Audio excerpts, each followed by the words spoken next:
was given a newspaper clipping this past week by somebody in our church about an exercise program. I'm not sure why they gave it to me.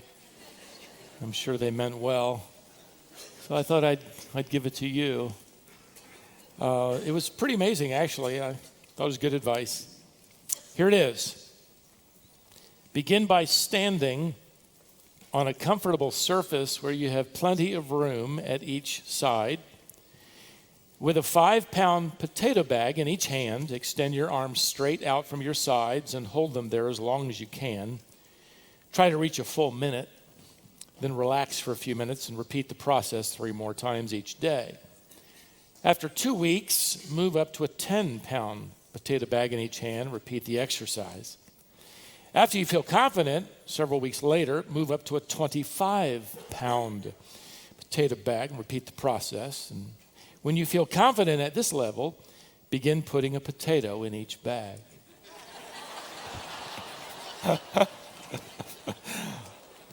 I can do that. How about you? Huh? Let's do that. I couldn't help but think about the fact that we're surrounded by people with advice, aren't we? About everything. Sometimes they're laughing and sometimes they're very serious. We're in a world of consulting, much of it good. Primarily, much of it is, how to get ahead in life and while you're at it, how to get the most out of life. And there's an awful lot of advice about that. The more successful a person appears to be, the more infallible their advice seems to be. So whether they're a successful athlete or entrepreneur or whatever it might be, well, surely they must be right. One article caught my eye recently, and I put it in my file, pulled it out this week. A network channel put together from this one individual whose name will remain nameless. An older man is very wealthy. They culled together pieces of wisdom. They called it from his writings, from his interviews. His best pieces of advice, they claimed, and I could just see people gobbling it up and writing it down. Among those best pieces of advice were these. Associate, he said, with high-grade people. I'm not sure if we qualify, but make sure you're around high-grade people. I mean, you got to dump a few friends along the way. They're not making the income you want to make. He would say, be around people who have what you want. Associate with high-grade people. Another piece of advice was rather well worn. Invest in yourself. That just simply means make sure you're at the center of your world and you're more important than anything else. He gave advice on marriage, and frankly, people should have started laughing or looking elsewhere. He said this: marry the right person. It's hard to interpret what he meant by that until you look at his life, where he evidently didn't marry the right person, because after a couple of decades, he left her, moved in with his girlfriend, and for the next 28 years lived with her, and then finally decided she was the right one and married her. Frankly, for people like him, and our world is filled with them, to give advice on marriage or friendship or the meaning of life is like following the advice of someone who is telling you how to get stronger by holding empty potato bags.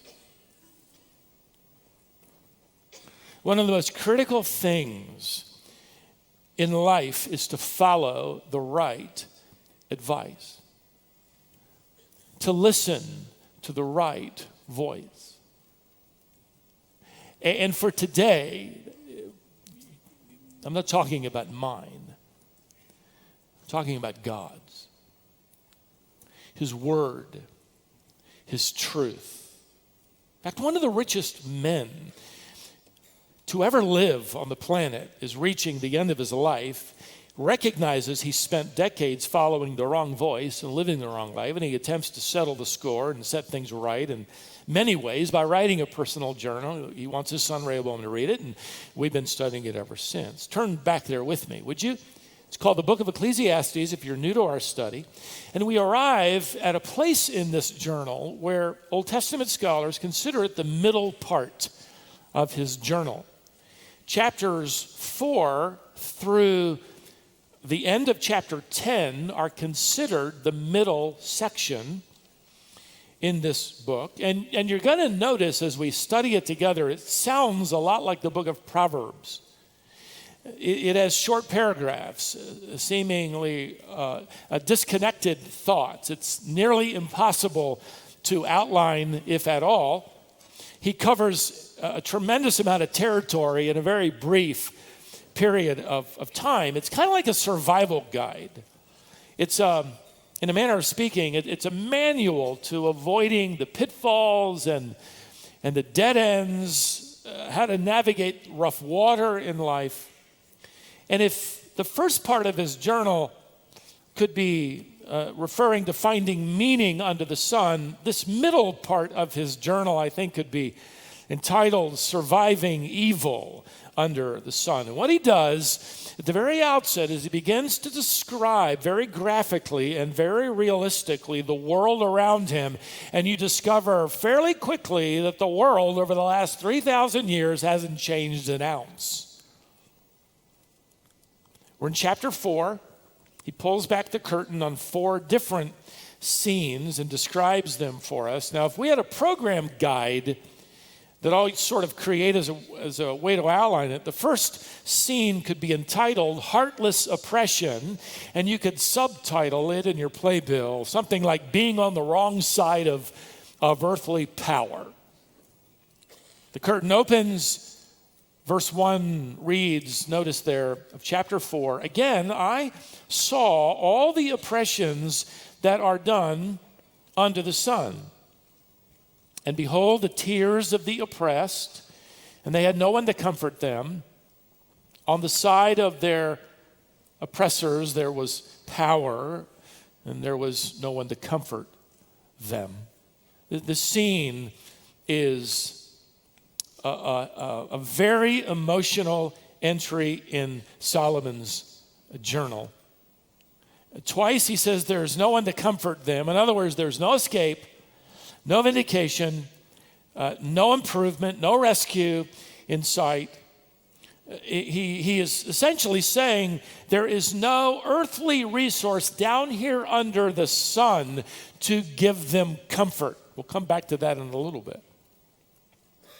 This is an intensely emotional entry. It isn't really meant for speed reading, although we're going to have to move through it fairly quickly. But he's looking around. He's spent a long time. He's an older man. And he categorically describes the world as full of oppression. He'll use this Hebrew root word for oppression 3 times, by the way, in that one verse we've just read. Notice, look back there, he uses it first to describe the actions around him. I saw all the oppressions. Those are the deeds. Then he uses it to describe the victims. And behold, look, the tears of the oppressed. They have no recourse other than tears of despair. Then the third time Solomon uses it to describe the culprits. Notice, on the side of their oppressors, there was power. So you have oppressions, you have the oppressed, and you have the oppressors.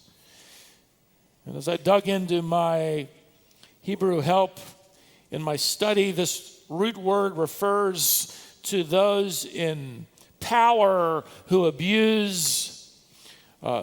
Burden literally could be rendered to trample or to crush those who are weaker or smaller or indefensible or poorer or lower down there on the food chain. Poor them.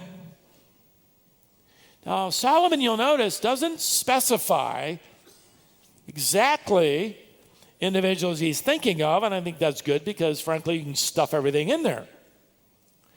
He's simply referring to, in this particular scene, those with more power than others, and they misuse it to crush other people, to hurt others. The oppressor might be an abusive husband or parent. It can include everybody from a bully at school to a dictator in some country, a sex slaver, an abortionist, a gang leader, a pimp, an employer in a suit, a child abuser in secret. The word for oppression can refer to depriving someone that has no legal recourse of land or personal rights or even food. It includes those who suffer under tyrannical rule for their faith, as millions are suffering today around our world for their testimony of following Christ. You don't have to live for very long before you can add to that list that I created in my study in about 3 minutes of what it means to oppress others. And you don't have to live very long in the world before you'll see your own illustrations with your own eyes of oppression acting out on the stage of human history. You go all the way back to the beginning. You go back to Adam and Eve, and it all began with their sin. They're expelled from the garden in chapter 3, and 8 verses later, you have a record of the first murder. Longer time involved, but it just took 8 verses in the record of human history before you get to the first event where an older brother, stronger, more powerful, rises up in a rage of envy and kills his younger brother for doing the right thing. It's oppression. The corruption of the human heart seems to defy description. Like the teenage boy a few days ago I read about in our country who got into his pickup truck and he was driving. He passed an elderly man walking down the street with his cane, minding his own business. This young man did a U-turn, sped up, and literally ran over that man, crushing him to death. And when he was caught and later interviewed just a couple of days ago, he said, just as cavalier as you can imagine, that he just wanted to know what it would feel like to kill somebody. You follow the news? Our world is filled with oppression. And with this kind of heavy, weighty, discouraging scene, you would think that following that description, Solomon would repeat what he said over in chapter 3, where he would remind everybody that God is sovereign, and one day all of human history will culminate in holy justice. God will make everything right.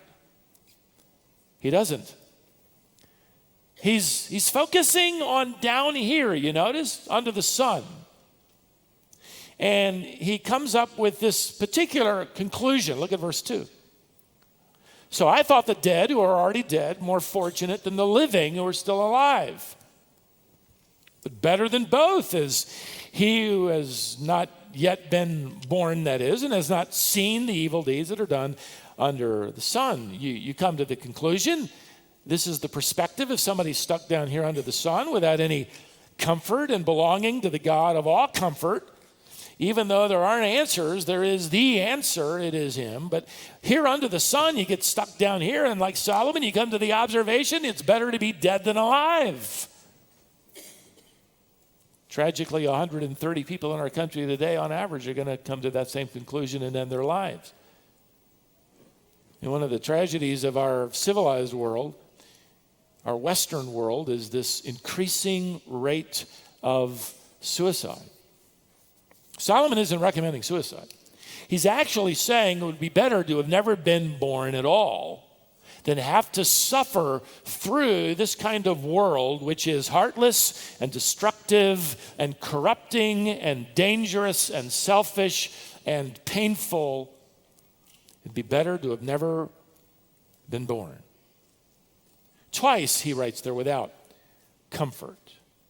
He uses, by the way, the same Hebrew word as Dad used over in Psalm 23, which hints at where we find our only real and true and lasting comfort, where David writes in Psalm 23 of the good shepherd, his rod and staff, they what? Comfort me.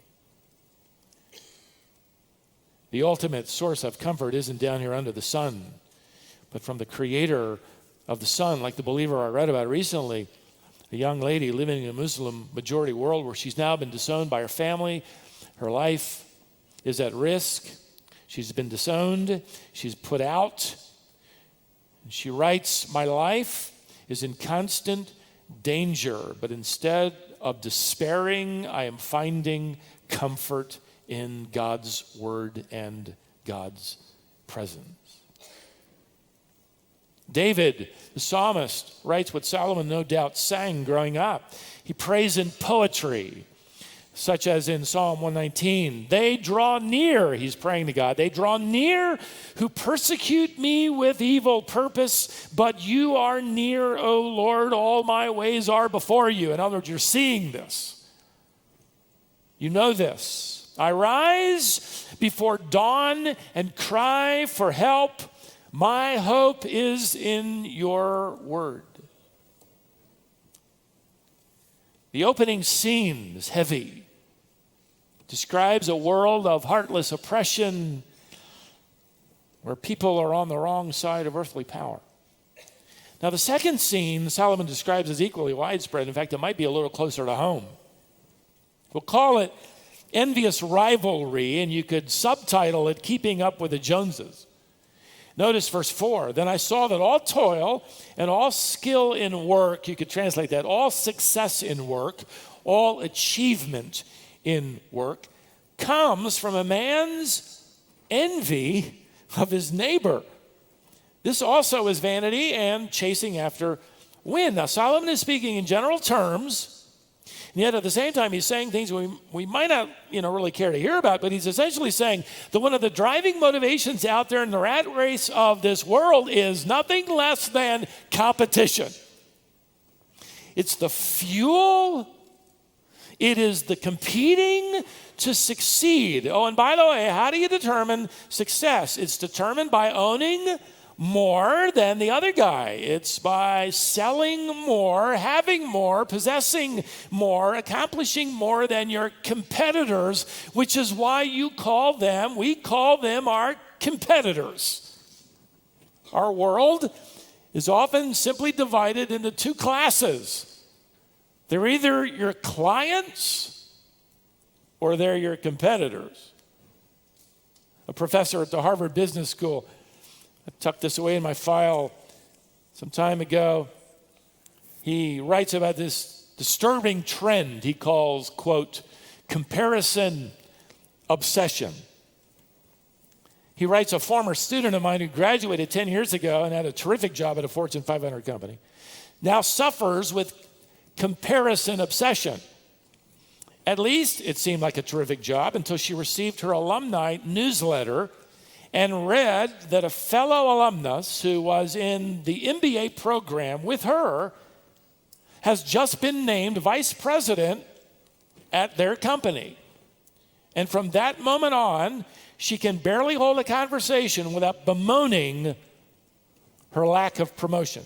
The professor goes on to write, "Business executives, I'm finding Wall Street analysts, lawyers, doctors, every profession out there seems to be equally obsessed with comparing their own achievements against those of others in their same profession."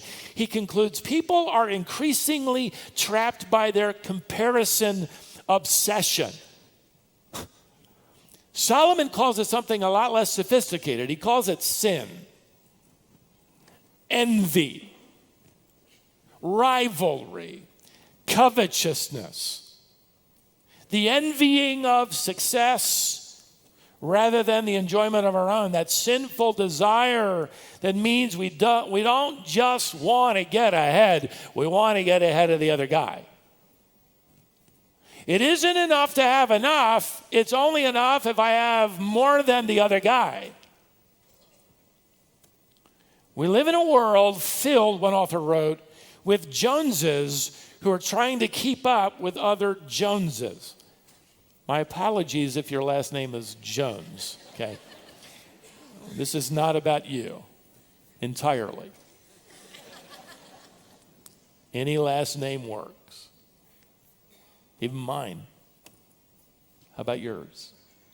You say, "Well, Stephen, you're in the ministry." Well, I'm infected too with a fallen nature. Those in church leadership, when I travel, no matter where it's going to be, I'm going to get asked the question, hey, I've heard about Colonial. How many people are attending?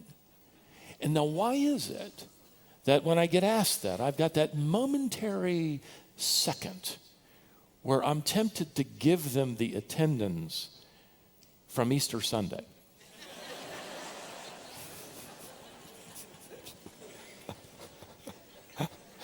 Just kind of inflate that baby. Or Christmas Sunday, when they all come back.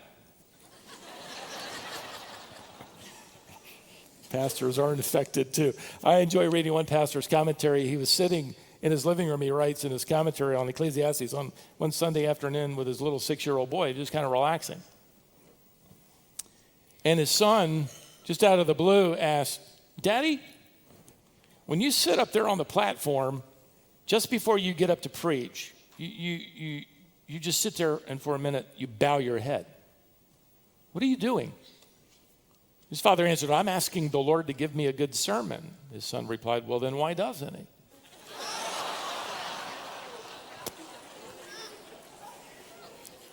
Go to your room, son. Even in church, man, even in the assembly, it's easy to forget, as A.W. Tozer put it so well, that we as Christians are not competitors, we are co-workers. Solomon paints a picture of someone trying to pass everybody else in the rat race. It's convicting. I drive that way. I don't know why, but I just got to pass somebody. I hate double yellow lines. Now with that, Solomon just suddenly reverses the scene. And he starts talking about what we'll call arrogant laziness. This is the opposite. We could subtitle it resigning from the rat race. Look at verse 5. The fool folds his hands and eats his own flesh. I know that sounds gross, but what he means is he is self-destructing. He's cannibalizing himself. He's the victim of his own arrogance. So where did he get arrogance from? Well, keep in mind that a fool in the Bible has nothing to do with SAT scores. A fool in the Bible is someone wrapped up in themselves, absorbed with themselves. So here's what's happening. Here's somebody who thinks they're better than all those people out there in that rat race. Yeah, look at them all scramble. Look at them all fight. Not me. I'm going to resign from that, and I'm going to fold my hands, and I'm going to do as little as I possibly can do. You know what I'm talking about? You might work with a few of them. Doesn't mean they're unemployed. They're going to clock in, and they're going to clock out, and in between clocking in and clocking out, they're going to work really hard at avoiding what?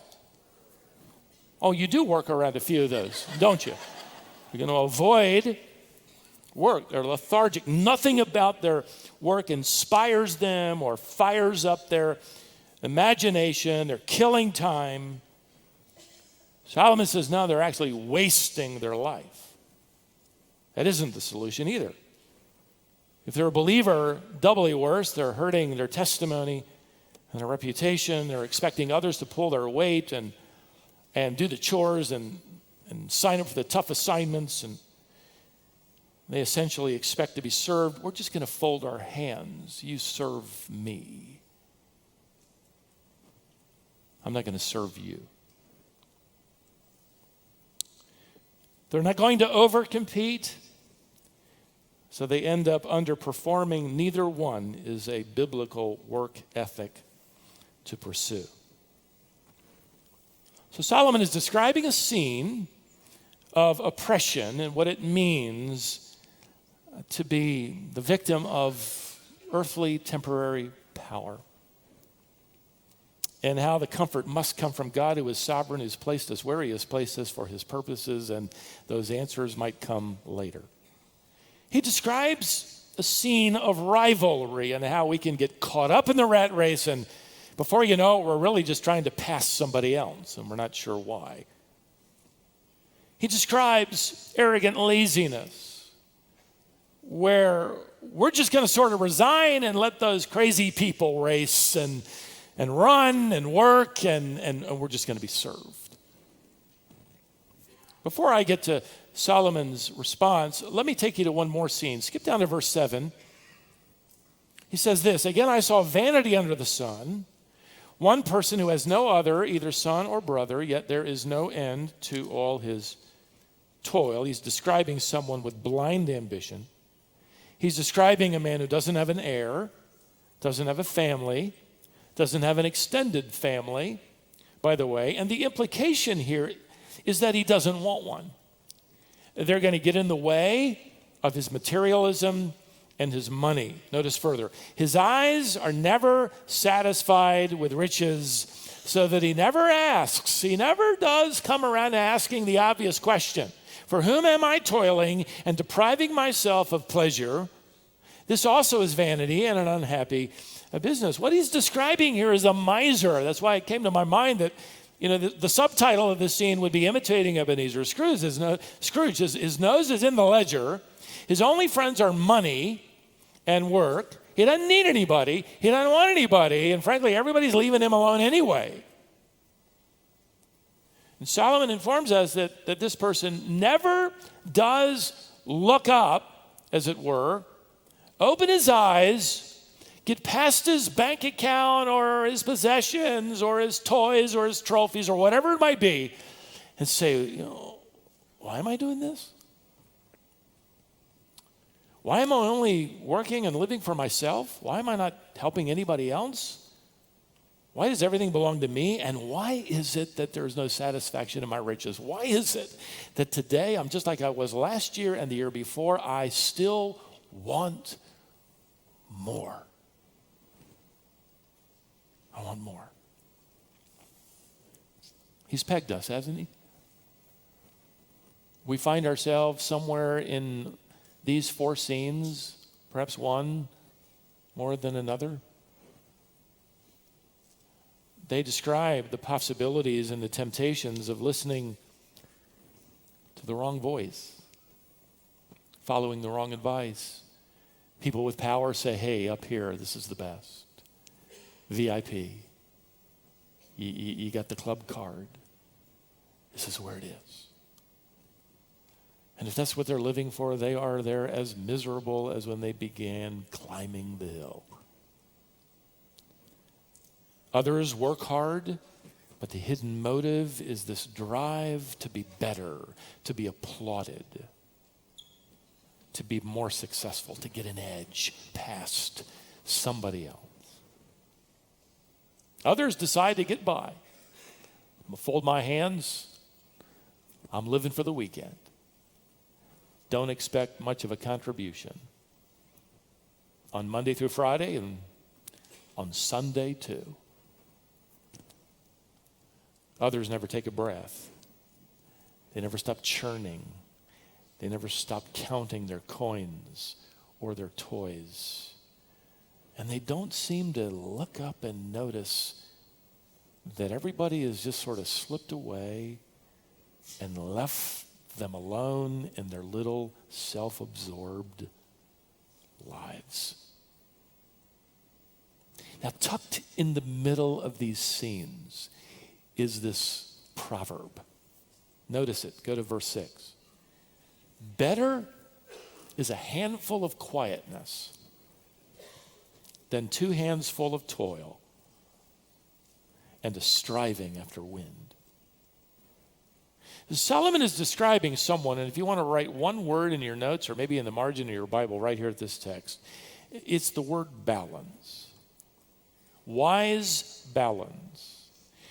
His hands, he describes, aren't folded and idle. He isn't trying to stuff more into 2 hands that are already stuffed full, but he hadn't given up on work either. He's got one working hand. But it's the picture of balance. And that hand is filled with what? Not things, not successes, not achievements, not possessions. It's quietness. That's a word in the Hebrew language that is synonymous with contentment. Contentment. That's what it means. Solomon is describing balanced, wise contentment that says, I have one hand and I have one handful. God has given me what I have. I'm using it. I'm working for it. I'm diligent. I'm improving it. I'm doing my due diligence with it.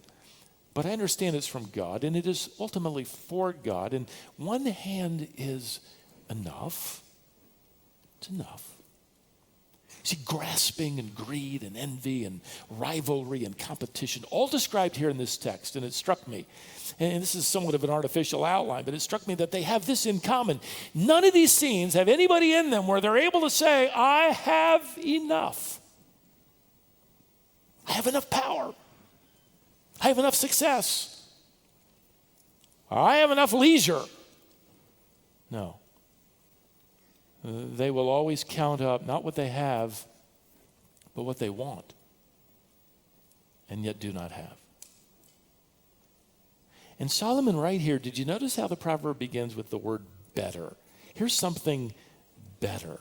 Here's something, circle that word. This is superior. This is worth pursuing. This is a voice to listen to. This is inspired advice to follow. And by the way, if you listen to this voice, which is the advice of God's Spirit, it will invite you to trust what God has put in your hand. Just enough. Now use it, work at it, enjoy it, ultimately give Him glory for it.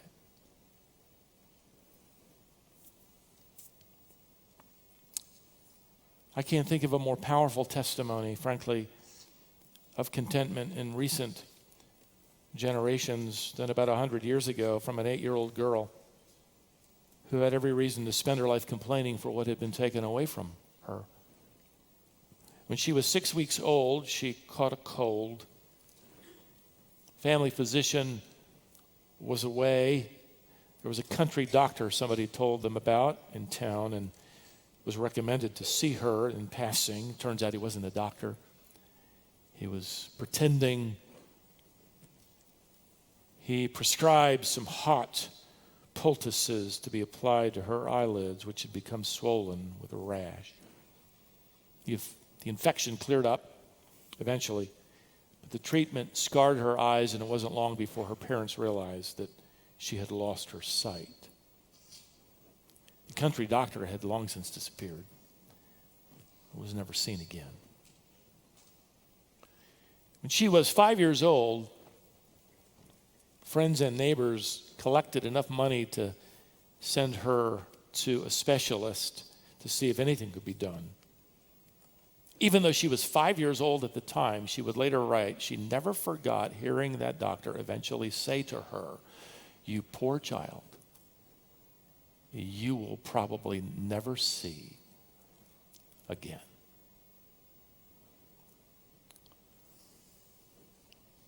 That wasn't her attitude. She would give her life to the Lord when she was old enough to understand the gospel and committed her life to Christ. And she turned to poetry to express her confidence and contentment. And it wasn't long before Fanny Crosby wrote her first poem. It came back to my mind. It's convicting. It's confrontive for those of us in a world engulfed with status and power and prestige and rivalry and competition and arrogance. She seemed to understand this proverb of wise balance, even at a very young age, that God had put something in her hand and she would use it. She would work at it. She would glorify Him with it. So her first poem, written when she was only 8 years of age, sort of underscores this godly contentment. And with this I close. She writes, "How many blessings I enjoy that other people don't. So weep or sigh because I'm blind. I cannot, and I won't. Oh, what a happy child I am, although I cannot see. I am resolved that in this world, contented